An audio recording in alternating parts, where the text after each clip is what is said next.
Before the video starts, I want to quickly ask you to like and subscribe, as I am trying to reach 100 subscribers before the 11th of July, which is my birthday, and with that out of the way, please enjoy the video. Most modern shooters are built around speed, fast movement, instant reactions, and constant action. The goal is usually simple: make the player feel powerful as quickly as possible. Games like Call of Duty reward aggressive gameplay. You sprint through buildings, slide around corners, and survive situations that realistically would end instantly. And after years of shooters becoming faster and faster, that style of gameplay became normal. Then there's Ready or Not, a game that does the complete opposite.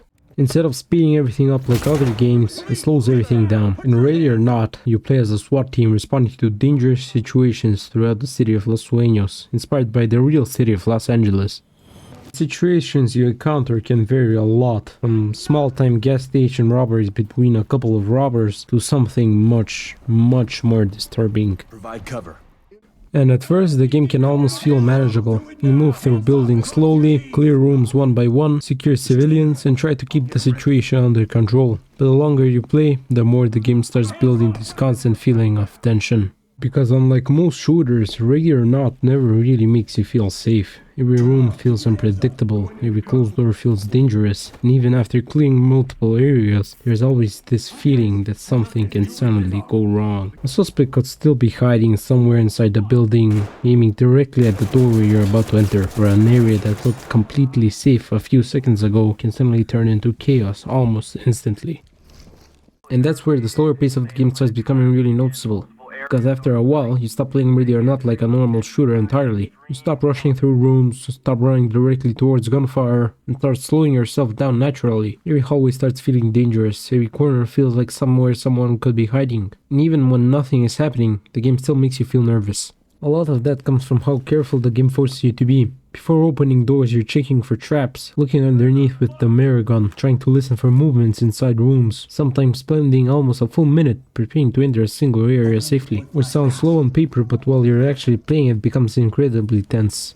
Because the second things go wrong, they go wrong fast. One bad breach, one missed suspect, one moment of hesitation, and suddenly the entire situation turns chaotic. Shots start coming from different rooms, civilians panic, teammates go down, and the mission that felt controlled a few seconds ago completely falls apart. What really makes Ready or Not stand out isn't just the gameplay itself, it's the atmosphere surrounding everything. The game's environment feels grounded in a way that most shooters usually avoid completely. These places don't feel like traditional video game levels, designed only for combat encounters. They feel believable, like actual locations where people lived, worked, or spent time before everything went wrong.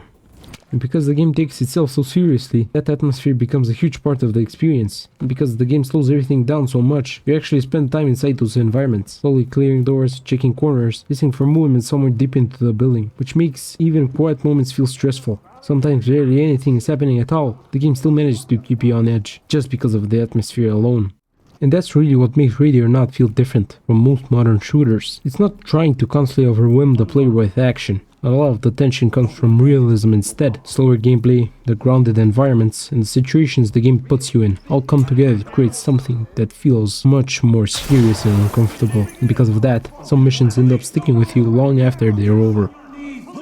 Outside of the atmosphere, the tactical gameplay itself is a huge part of what makes Ready or Not so unique. You're constantly coordinating with your team, cleaning rooms carefully, and trying to control situations before they spiral out of control. The game gives you different tools and equipment that completely changes how you approach missions. Flashbangs, shields, gas grenades, wedges, mirror guns, all of them feel genuinely useful because of how dangerous the game can be.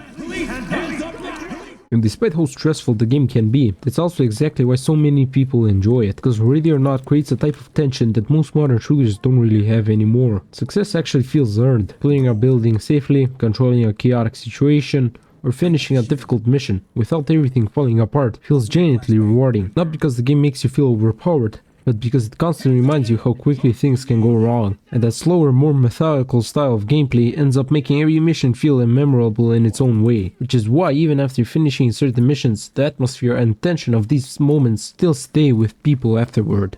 Ready or Not isn't trying to make the player feel unstoppable.